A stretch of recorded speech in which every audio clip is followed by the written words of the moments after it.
sa mapagpala at masaganang pagkakas sa ating lahat. Si Brother Millard po ay hindi po natuloy dahil nag-chat po siya kaninang madaling araw, 5 AM in the morning. Sabi niya sa akin, malakas daw yung hangin sa kanila. Hindi na raw po siya tumuloy. Dahil nandun po yata yung bagyo sa kanilang sa lugar po nila. Kaya unexpected po na ako po yung magsasalita ngayong umaga. Karaka-raka kumuha ng paksa kanina, and then sabi ko, alam ko hindi ako bayaan ng Diyos na magsalita hindi niya po bayaan sa umaga. So,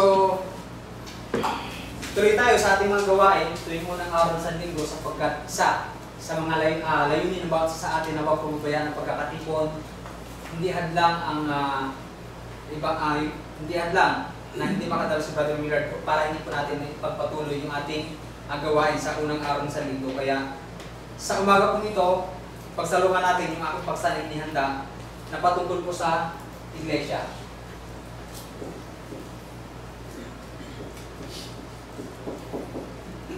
Itong iglesia na itinayo ng ating Panginoon Kristo noong unang panahon pa, na simula noong panahon ng ating Panginoon Kristo nung siya ay nangangaral, marami nang sumisira. Hanggang sa panahon natin ngayon, mayroon pa rin sumisira. Ito yung timeline, last days, at saka time pass. Nagkaroon ng 400 years of silence. Silent. Nagsilabasan dyan yung maraming mga sekta. Sadducees, Pharisees, SNS. Ito yung mga sumisira, no? Dumating ang ating Panginoon Kristo around 33 AD. Now, itong mga tao na ito ang sumisira dito sa tinayo ng ating Panginoon Kristo sa Matthew 16:18. Ito yung tinayo ng ating Panginoon Kristo. Nasabi niya dito, sabi ng ating Panginoon Kristo, itatayo ko ang aking iglesia. Sabi dito, 16:18 ng Matthew. At sinabi ko naman sa inyo na ikaw, Pedro, at sa ibabaw ng batong ito ay itatayo ko ang aking iglesia, at ang mga pintuan sa Hades ay hindi magsisipanaig laban sa kaniya. So itong iglesia na itinayo ng ating Panginoon Kristo, nung siya nangangaral dito, maraming sumisira. Kahit sa panahon natin ngayon, ang sumisira niya ay ang mga yan.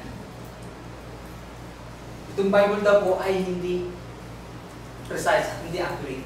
Isa yan sa sumisira sa mga Kristiyano. Pangalawa, yung tinatawag kasi na iglesia, mayroon pa isang iglesia eh.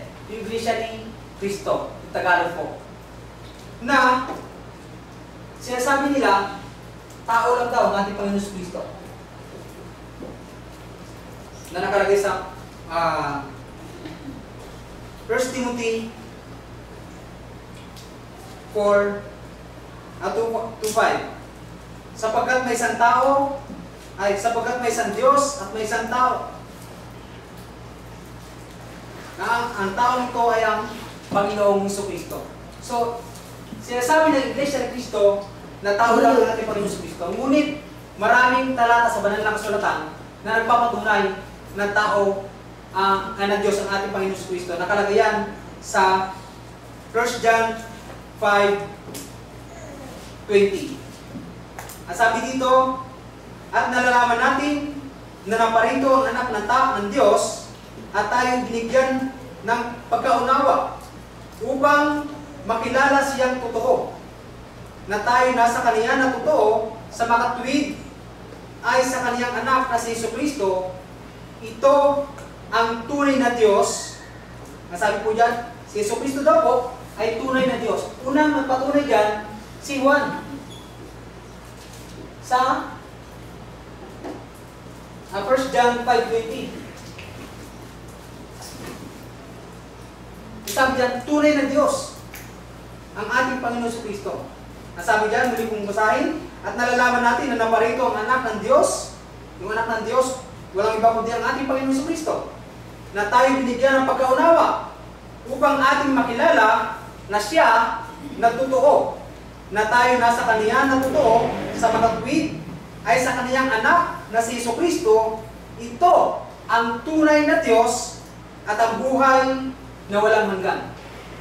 So, may mga tao na nagsasabi na tao ang ating Panginoon Kristo, ngunit apostol ang nagsabi nito. Number 1 ang nagsabi na Diyos ang ating Panginoon Kristo. Ang totoo po niya, bago likhain ang mundo, sa Genesis pa lang, wala pa yung pasimula. Kasama po siya sa paglikha. Proverbs 8:22. Bago likhain yung mundo, si Jesus ay nandito na.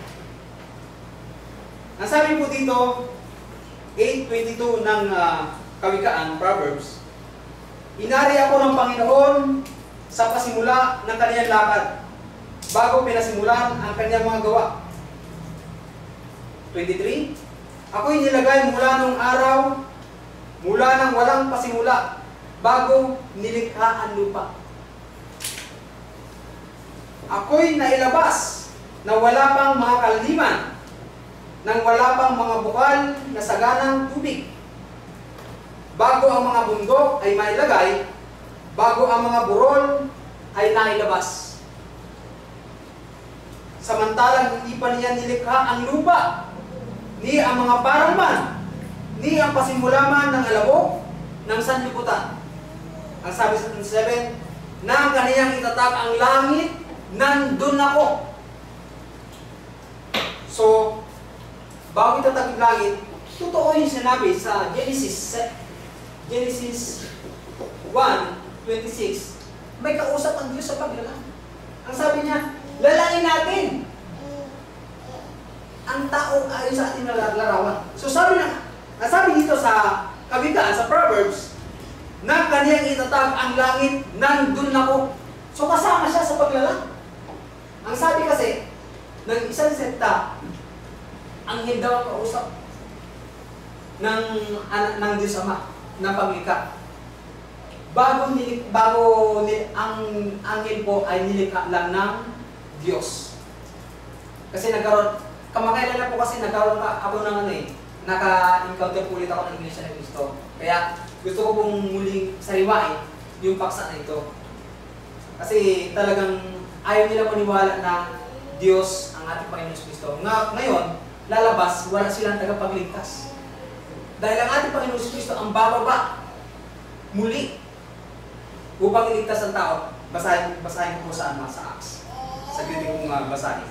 Siya ang bababa muli dito sa lupa upang hatulan ang mga tao. Acts 1:11. Ang sabi po ay ganito, na nagsabi naman kayong mga lalaking taga-Galilea, bakit kayo nakatayong tumitingin sa langit? Dahil ang ating Panginoon Kristo tinublihan ng langit, ng ulap. Itong si Jesus na tinanggap sa langit mula sa inyo ay paparitong gaya. Gaya rin ng inyong nakitang pagparaon niya sa langit. Ayon sa Acts 17, siya ang lalaki na siya ang lalaki na hahatol. Lahat tayo haharap sa kanyang hukuman. Na kung tao lang ang ating Panginoon Kristo, sino ang kanyang tagapagligtas? Sino ang kanyang tagapagligtas? Hindi ko po sila sinisiraan. Ang sinasabi na po natin is yung nakalagay sa banal na kasulatan. Dahil ang nakalagay sa banal na kasulatan, huwag dadagdagan, huwag babawasan. Yung nakalagay sa John 1, ito po, John verse 1. Nang pasimula, siya ang berbo, at ang berbo ay sumasa Diyos, at ang berbo ay Diyos. Pagdating dito sa 15, sa 14, at nagkatawang tao ang berbo. Ito pa lang, dito sa talata na ito na ini-emphasize na Diyos ang ating Panginoon Kristo.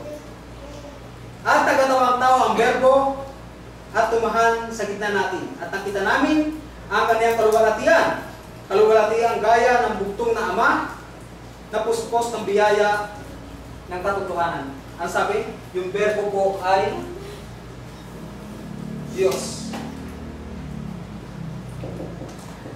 Sa verse 1.